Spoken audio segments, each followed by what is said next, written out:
Powered by the Montana Television Network. This is the 530 News on Q2, Montana's news leader.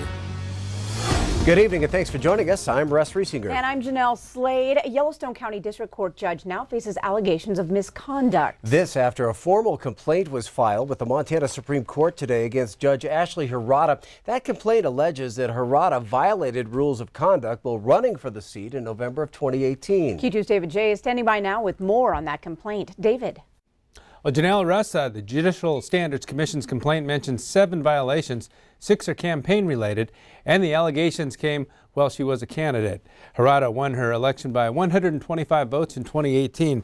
Some of those counts allege she had an endorsement for her candidacy on her Facebook page, that she endorsed candidates, and that she made a statement with total disregard for the truth. Her attorney, Russ Fagg, says Judge Harada, if she's done anything wrong, will admit to those, and those things she doesn't think she's done wrong, she will deny. And he said Judge Harada looks forward to serving the people of Yellowstone County for many years into the future. Russ Fagg also said the commission's complaint came from a very confidential proceeding, and he expects to work with the commission and Judge Ed McLean to come to some sort of a resolution. Russ, Jeanelle? All right, thank you, David. One man has died after rolling his truck on Nybauer Road west of Billings last night. That truck rolled into a ditch near the intersection of 44th Street West and was seen leaking gas. Highway Patrol Trooper Eric Gardner says the driver was taken to the hospital with serious injuries but later died as a result of them. Troopers and Yellowstone County Sheriff's deputies responded to the crash. No other occupants were inside the vehicle at the time. That crash does remain under investigation. The driver's name won't be released until tomorrow. We've now learned the 2 people killed in a head-on crash with a Busby school bus yesterday morning were a father and daughter from Billings. It happened on Highway 212 between Ashland and Lame Deer around 7 a.m. 28-year-old Aubrey Wallery was driving a 2015 Mitsubishi Lancer. Her father, 59-year-old Stephen Wallery, was in the passenger seat. Montana Highway Patrol says the Mitsubishi was heading east, and while negotiating a right curve, the small car crossed over the center line and crashed head-on into the school bus traveling west. Now, Rosebud County Coroner Frank Arb tells us both died on scene. Speed and icy roads are both suspected. MHP says 27-year-old male school bus monitor was injured and transported to the Lame Deer Hospital. Toxicology results for the driver who hit a 6-year-old whitefish girl while she was getting off the bus last fall have now been released. Montana Highway Patrol Trooper John Raymond tells MTN the driver who hit Jordana Hubble is a medical marijuana patient. He says results did show the driver had marijuana metabolites in her body, but not in her bloodstream. She also had Zoloft, a prescription antidepressant, in her blood at the time of that crash. Trooper Raymond says both the THC metabolites and antidepressants are not believed to have caused impairment. The trooper says the police report has been presented to the Flathead County attorney and expects charges to be filed once that case is fully reviewed. Hubble is currently recovering in a coma emergence program in Houston. Family members say she is making progress but remains in critical condition. The identity of the driver who hit Jordana has not yet been released. Well, today marks the last day of National School Choice Week. Nearly 200 students, teachers, and supporters packed the courthouse lawn in support of school choice. A bill the Montana Family Foundation has been fighting for and is now being decided by the U.S. Supreme Court. Q2 Zoe Zandora was at the rally and tells us more. A sea of yellow packed the Yellowstone County Courthouse Friday afternoon in support of school choice, a rally held during National School Choice Week in January. A week that schools, homeschool groups, organizations, and individuals raise public awareness of the different K-12 education options available to children and families, all while highlighting the benefits of school choice. We want every single child in Montana to find their perfect educational fit. Kids learn differently. There's different learning styles, different attitudes, different interests. We want there to be a school setting for each and every child that fits them perfectly so that they thrive and go on to succeed. Jeff Leslofley, the president of the Montana Family Foundation, has been fighting to pass school choice in Montana. Leslofley says in Montana, roughly 1,500 kids drop out of school, and he believes that if there are educational options that fit them better, then they would probably stay in school. The first school choice bill clear back in 2008, introduced it in 2009. It took 7 years to pass, and then we were in court for 5 years litigating the bill. Finally, the United States Supreme Court heard the case last week, Wednesday. We believe, listening to the judges, that we're probably going to win on a 5-4 decision, and the question is how broadly they're going to rule. Now the anticipation builds until June, when the U.S. Supreme Court will make their decision. And Les Loeffly said if they vote broadly, it will open up school choice in Montana, and they will begin introducing new bills in the next legislative session. In Billings, Zoe Zandora, MTN News.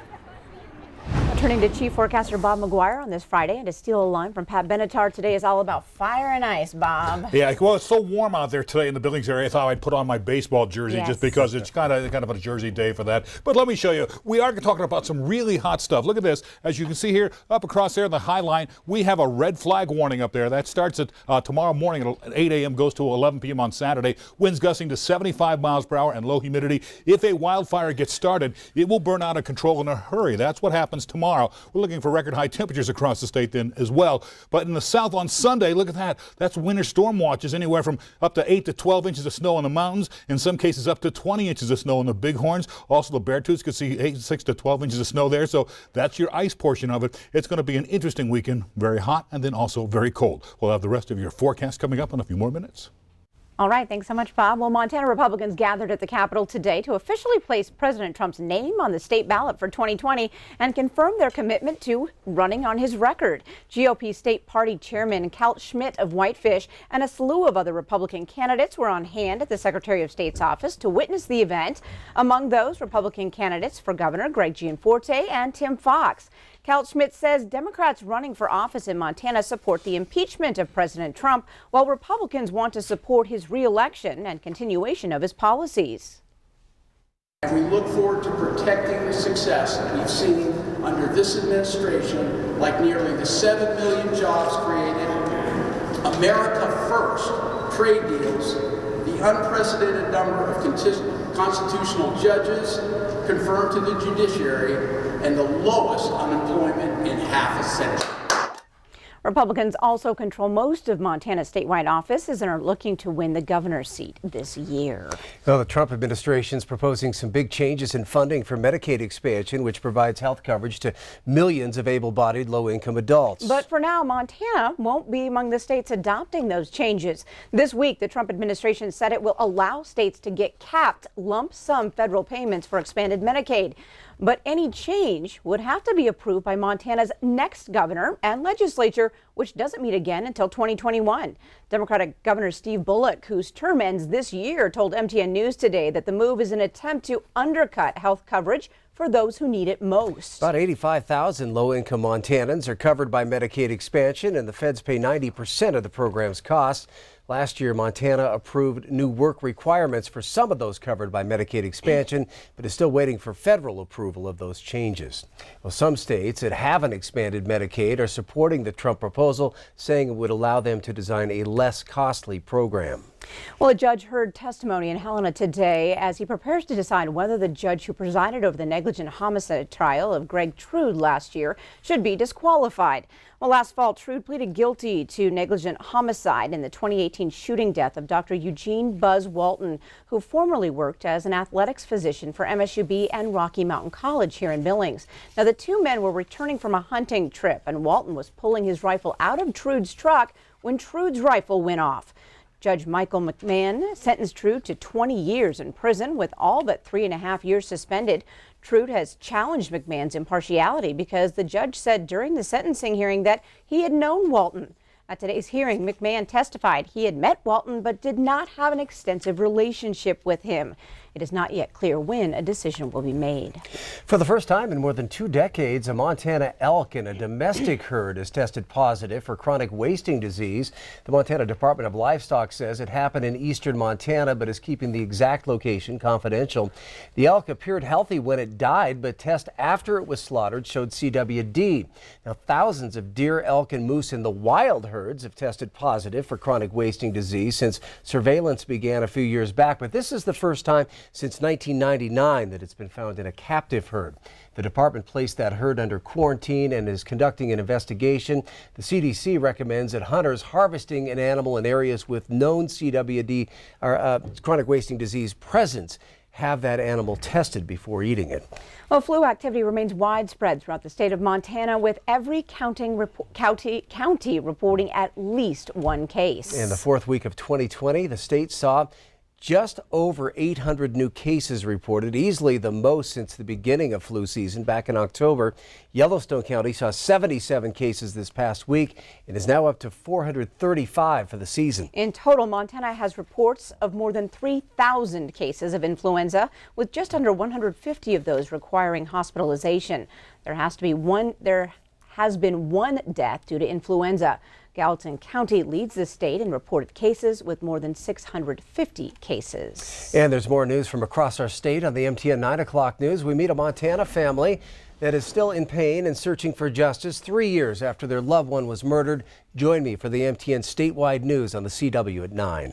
But first, on tonight's 5:30 news, homelessness is a growing problem by the day in Billings, and now volunteers are hoping to find ways to combat the issue.